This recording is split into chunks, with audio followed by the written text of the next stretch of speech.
All right, another. I can't look in a mirror before I start these, right? I gotta do this all right in front of you guys. So, all right. If you don't know, I'm E.H. Howard, and this is Unscripted. And who knows what I'm gonna say? Who knows? Who knows where this is gonna go? Hopefully, as usual, there's some pearls of wisdom in here for you. Some good takeaway things, but who knows? Let's get started. All right. The other day, I was chatting with a former student of mine.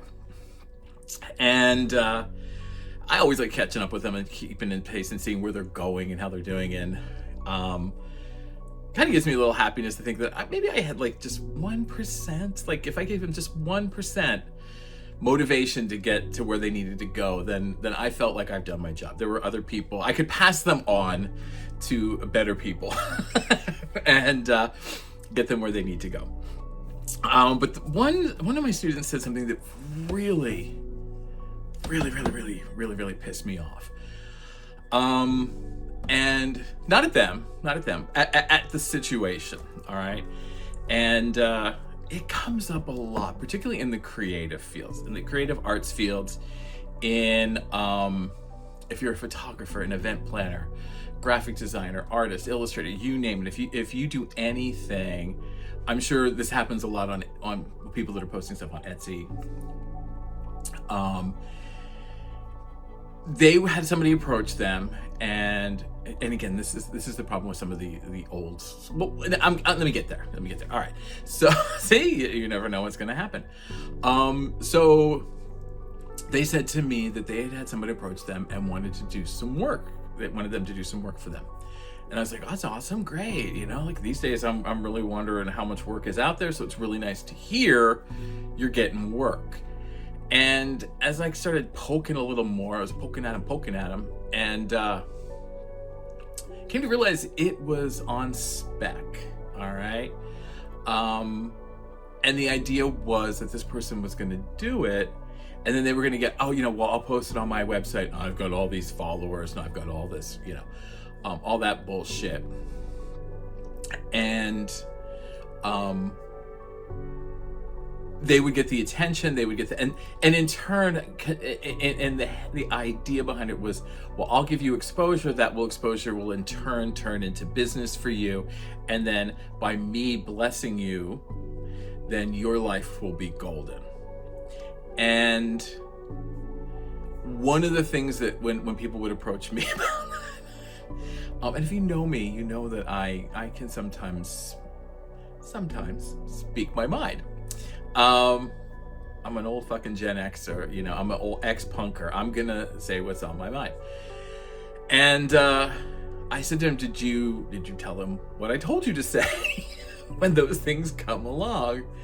And they were like, no, I didn't. And I was like, okay, repeat after me yet again. There's no fucking way you're getting that for free, all right? And it kind of gets back to a topic I had talked about earlier about the internet being fake, all right? There's a lot of fakery out there. You can buy followers, and don't even start me on that comment, because there's other videos where I talk about that, where it's like, you have 4 posts, but you have 1.5 million followers. Sure, Jan, sure.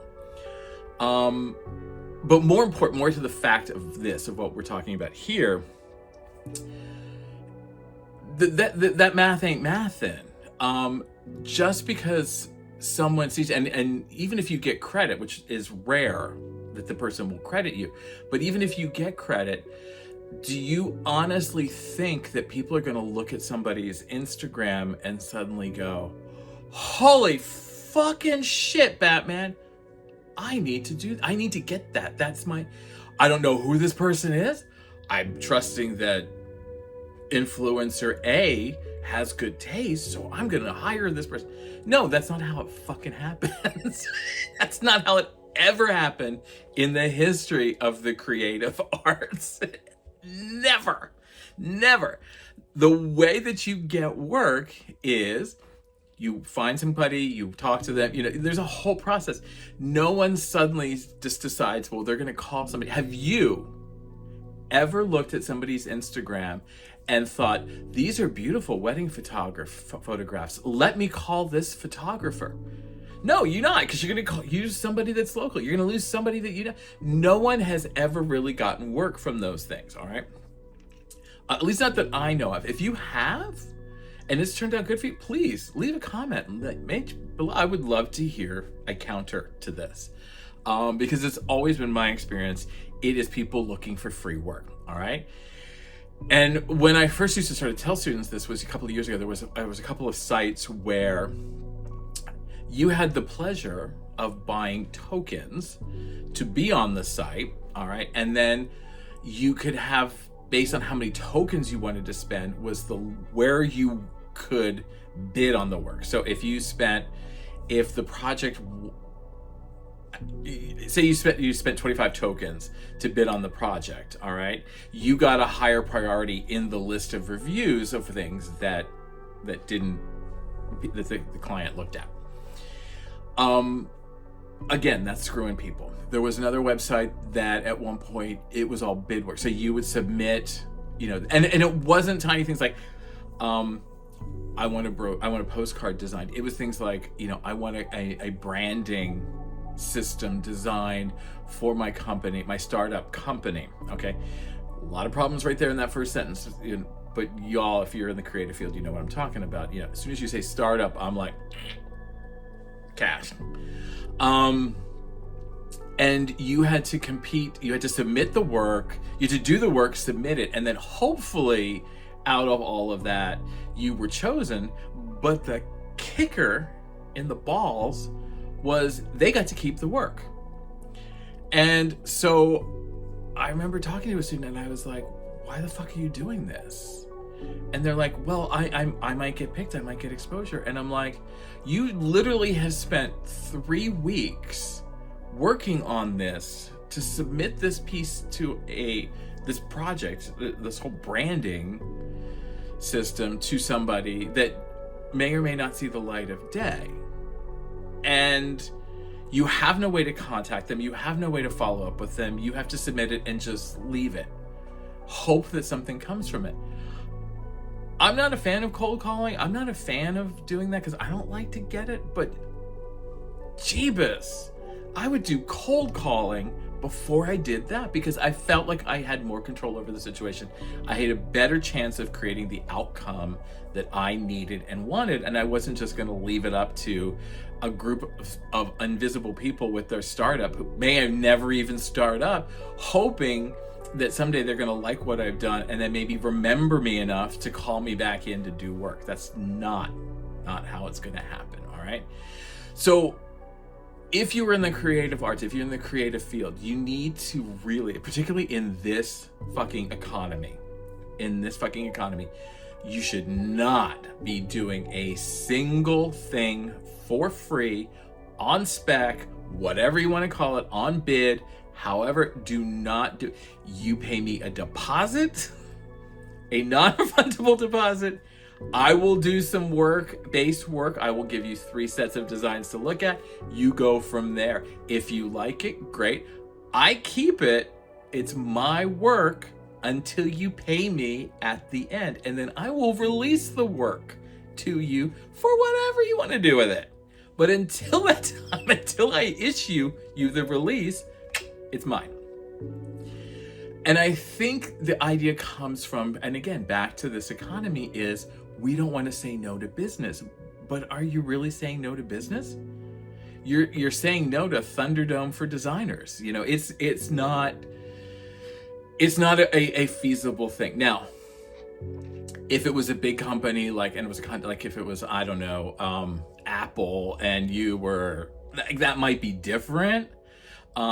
Because they're not going to screw you in the way of we're going to take your designs and well, they might, but who knows? But it's some shadowy figure on a designer website is not going to there is no sort of even base loyalty there. All right. But beyond that, there are a number of people locally who do that. People will come to local small designers and try and bully them into doing free work so that they have the work that they need for their project, but don't have to pay for it. All right. And the argument usually is when consumers have approached me about this is, well, money's tight. I have bills to pay. You don't fucking think we do? You don't think I have rent to pay? You don't think I have bills to pay? And just because it's creative and I'm a creative person and I like to make things doesn't mean that I'm gonna whore myself out and do it for free. All right, like, we're a business, and I think people need to understand that both on our side as designers, you are a business. You are trying to survive. You are trying to make ends meet. Stop being nice. And then on the other side, you have to understand that we're a business. We're trying to make ends meet. We're trying to pay our bills. Stop doing that, all right? So, like, yeah, both of us, we just need to really understand we're all businesses. We need to approach it professionally as adults, all right? That's kind of where this whole thing was going, if that makes any sense. All right, I think that's enough rambling for this one. I kind of went a little over. I kind of like to keep it at about 10 minutes, but all right. I'm E.H. Howard, and again, this has been Unscripted. If you like this content, please like, subscribe, follow below. Make sure you visit my website, ehhoward.com. All right, so if you like this content, make sure you visit my website, ehhoward.com. There's all content there, educational materials, learning, content, challenges, you name it, all designed to help the small, self-employed, home business owner, freelancer, consultant, contractor get what they need to get in order to do what you need to do. Sell, market, whatever you need, it's there. So make sure you check that out. Also, like, subscribe, follow me on social media. I'm literally E.H. Howard everywhere. If you don't like and subscribe, you won't know when these come out, and they're real gems. So, all right, other than that, I'll see you in the next video, and I think that's enough rambling for today. All right, bye now.